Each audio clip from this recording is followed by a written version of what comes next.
Yo, what's going on, Dragon Ballers? Welcome back to another discussion video. Today's video topic, pretty interesting in my opinion. We're talking about how Jiren is the most creative leader in all of Dragon Ball Super. Now, if you guys have seen any of the popular channels, myself, Android, 3XG, Eggman, there's been tons and tons of Jiren deck profiles over the past few months since it came out in set 9.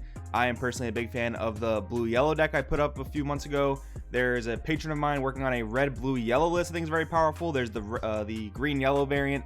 There's so many different ways to build Jiren. So in today's video, I want to highlight some of the ways and some of the reasons why this deck and this leader are so creative. So maybe if you're stuck in a rut during this kind of slow time in DBS, maybe this will spark a bit of a creative surge in your mind for something to build with Jiren. Guys, if you're new here, make sure to subscribe, hit that bell so never miss a video. If you want to help support the channel, there are many free ways to do that during these trying times. You can always like the video, maybe share the video, watch an ad, or you guys can always use my link in the description down below to either TCG Player or Beard Collectibles. All that stuff really does help out quite a bit. With that being said, let's get on into this. So the start of Jiren was very poor. So in the first theme booster, Tournament of Power, man, how that set has aged. We got a Jiren leader that was very lackluster, very simple. Attack, draw a card, awaken at 4. On the awaken side, attack, draw a card. At the end of your turn, choose 2 U11s in your battle area, switch them to active mode. Very lackluster as a leader. Some of the battle cards were okay. Secret Vitality Jiren was pretty cool. Pitch a card to kill 2 battle cards, not too bad. They did get a pretty powerful boss monster, Absolute Justice Jiren. One of the first times we saw Quadruple Strike on a card that was actually not super over expensive, like as in the Whis 12 drop. This is actually droppable for 5 energy, the Jiren here, but this didn't really come together as a playable archetype. Maybe a fun rogue deck, but nothing really too strong. So for a while there, Jiren didn't really do anything. Then come a few sets later, we had the Ultimate Box, but even in Draft Box 4, there wasn't enough there to really push Jiren or Universe 11 into the limelight. So Jiren Explosive Power, there was a pretty cool leader there. He did have the ability to pitch a U11 and then draw 2 cards, so he was able to filter the deck better so than the other Jiren leader we just saw. And on the Awaken side, he even had Quadruple Strike. Now, I want you to keep in mind that this leader came out at a time where Battering Laser was still a card. So you could attack with your Awakened leader, your opponent could negate, you could Battering Laser, stop the negate if you don't know what that card does, and go for a Quad Strike. And this leader still didn't do anything in the competitive scene.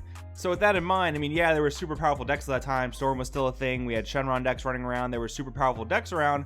But pretty crazy to think about the fact that Battering Laser was still a card, and this Quadruple Strike leader that you can't like interrupt the battle of in pretty much any way wasn't really doing anything. It was pretty crazy. We had a card like Clownish Destruction Belmod, saw some play in some Shenron decks, some blue-yellow variants back then, but again, a card that wasn't really able to take U11 and really do anything with it. Then we got some support for U11 that didn't really support the direct archetype. That came out in Draft Box 4 and a few other things. For example, Jiren Shackles of the Past. This card doesn't really do anything with U11 personally. It kind of just works with 10k battle cards, and that was kind of a theme they were going for in Draft Box 4. So with that in mind, until set 9 where we got this crazy leader, there wasn't really anything going on. So why was this leader so good? Why is this leader so generic and in its availability and its ability to deck build? So you have to keep in mind this leader came out right exactly when Broly the Awakened threat got errated. So the genericness, the general ability of Broly was pretty much taken away. So there was no more real generic yellow leader, and Jiren came in and filled that role. So if you ignore the text on this thing that says U11 in every aspect, it's actually really generically powerful. You get to attack, take a card from life, add it to your hand just like Broly did. Then you have the option of 1 or 2 effects. You can always draw 1 and gain 5,000 power. You don't have to play a single U11 in your deck, although you probably will. The other effect is choose a U11 in your hand with energy cost 2 or less and play it. Now, this came out in a set where green-yellow Jiren, green-yellow U11 was being heavily pushed, but a pretty cool thing here that they didn't actually restrict this to green or yellow Universe 11s. They're allowing you to play any U11 you want to play.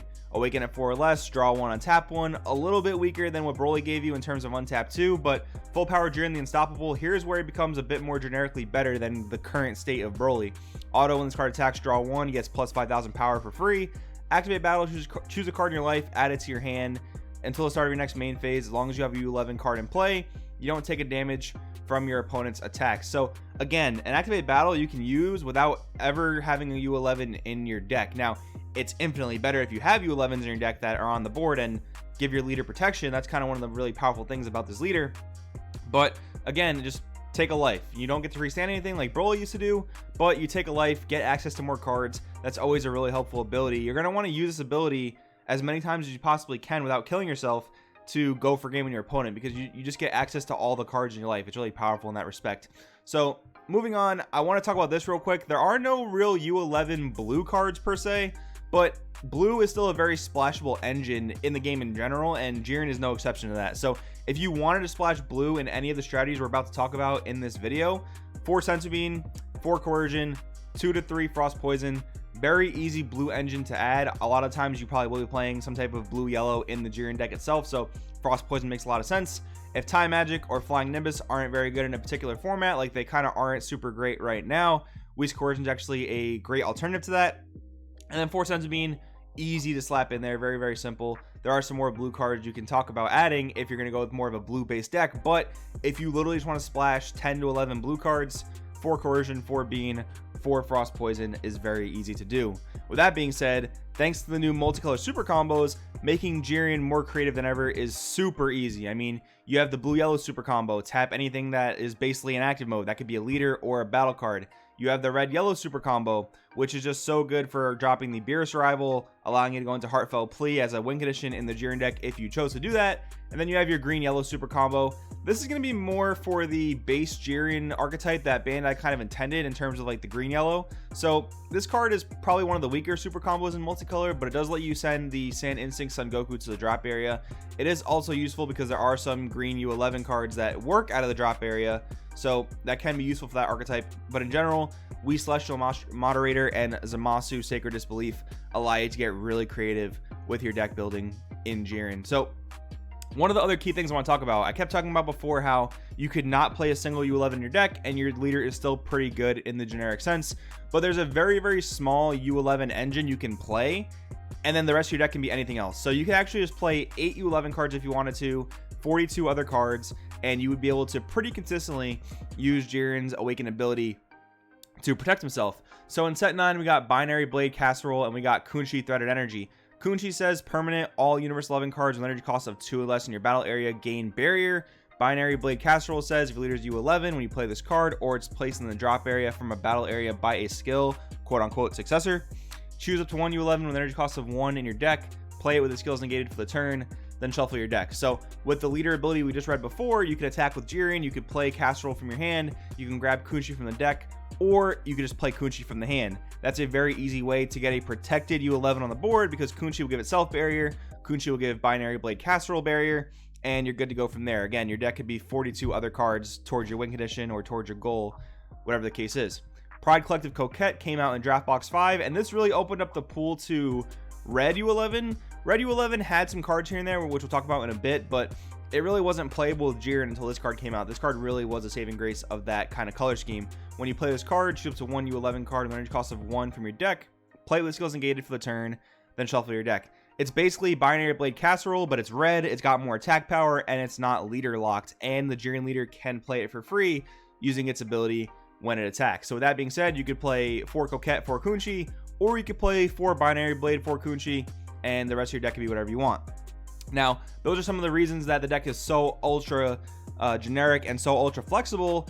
Now we'll talk about some of the meaty parts of the deck that you can include. So with cards like Topo Righteous 8, again, a U11 card that was always really good, but until set 9, or even actually Draft Box 5 in this instance, probably didn't have a good spot in Jiren. But now you can play Topo, you have cards like Coquette to back up your red count, and then you have a U11 on the board with a huge body, and it's protecting your leader from getting killed. So sometimes your opponent can actually kill you through a Topo if you use it that turn, but in this case, you drop the Topo and then your leader effect goes off. There's no way your opponent could beat you that turn. It's really, really hard for them to do that. Hasty Dispatch Dispo, another great green card, came out of Draft Box 5, just recycles 1-drops, and that's of any color, so you can again see the splashability of it. You see the Goku Black Unforeseen Darkness and Grade 8 Bardock Raiders Warcry.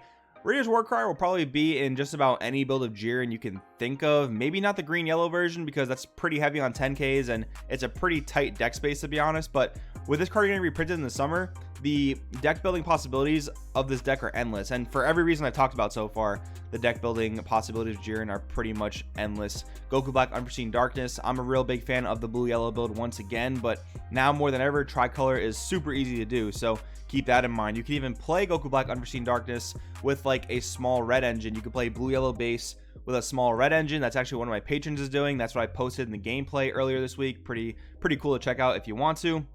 Then we have the Topo Gaze of Justice and the Topo Mortality Surpassed, again kind of representing the pure green yellow variant that is kind of intended by Bandai as a result of set 9, but it is a very tight deck space, so it's a bit harder to splash different types of tech cards. You're not really going to be able to splash blue. If you go back to my teammate's top deck profile from the Tournament of Power, his deck space was very tight. He actually played, I think, a 1 of check land in his deck, a 1 of Anti-Laws check land, because the deck space was so tight. Then you have different win conditions you can explore. Obuni After Image Slash. If you're playing a blue-red-yellow variant, if you're playing a blue-red-green variant, whatever the case is, you're able to splash this card as one of the biggest boss monsters of the deck. You can pretty reliably tap out for this if you have your Leader's Effect online to protect itself pretty strong. And then of course, if you do decide to go the red-yellow route with the Wii Celestial Moderator, maybe the Beerus No Holds Barred, you're able to go into SS4 Son Goku Heartfelt Plea as a really powerful and very free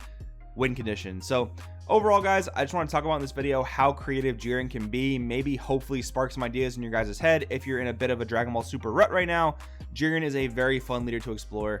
Hope you guys enjoyed this video. Thank you for watching. I will see you guys next time.